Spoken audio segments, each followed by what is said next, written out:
বিশ্ব রাজনীতির মানচিত্রে নতুন বাস্তবতা তৈরি করেছে চীন।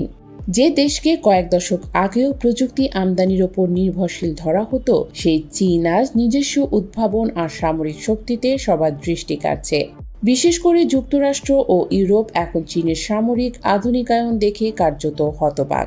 অনেক বিশ্লেষক বলছেন, চীনের হাতে যেসব অস্ত্র ও প্রযুক্তি উঠে আসছে তা অনেক ক্ষেত্রে সায়েন্স ফিকশনকেও হার মানাচ্ছে।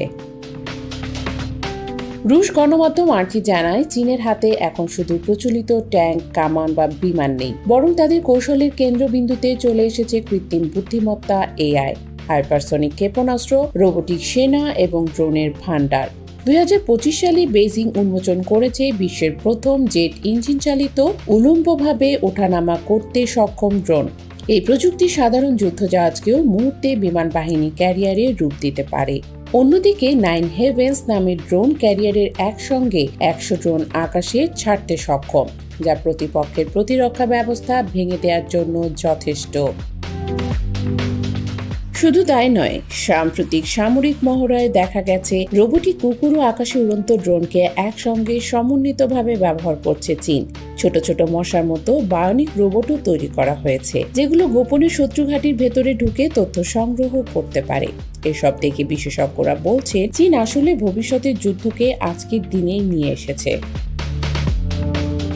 চীনের নৌবাহিনী সম্প্রতি উন্মোচন করেছে বোহাই সি মনস্টার, যা একদিকে জাহাজ, অন্যদিকে উড়োজাহাজ। পানির উপর ভেসে থাকা এই উইং ইন গ্রাউন্ড প্রযুক্তি শত্রুর রাডারে ধরা না পড়ে দ্রুত গতিতে অগ্রসর হতে সক্ষম। পশ্চিমা বিশ্লেষকরা এটিকে সামরিক বিস্ময়ে আখ্যা দিচ্ছেন। চীনের এই অগ্রগতি যুক্তরাষ্ট্র ও ইউরোপের সামরিক পরিকল্পনাকে নতুন করে ভাবতে বাধ্য করছে। বিশেষ করে হাইপারসনিক ক্ষেপণাস্ত্রকে তারা সবচেয়ে বড় হুমকি হিসেবে দেখছে। তবে চীনের বক্তব্য ভিন্ন। বেজিং বলছে, এই আধুনিকায়নের উদ্দেশ্য আগ্রাসন নয়, বরং বিদেশি হস্তক্ষেপ ঠেকানো, জাতীয় সার্বভৌমত্ব রক্ষা এবং দীর্ঘমেয়াদী উন্নয়ন নিশ্চিত করা। অনেক দেশ বিস্ময়ের সঙ্গে লক্ষ্য করছে ভবিষ্যতের যুদ্ধ আসলে কেমন হতে চলেছে। বিশেষজ্ঞরা বলছেন, যদি এই প্রতিযোগিতা অব্যাহত থাকে, তবে পৃথিবী নতুন এক অস্ত্র প্রতিযোগিতার যুগে প্রবেশ করবে, যেখানে প্রযুক্তি হবে আসল শক্তি।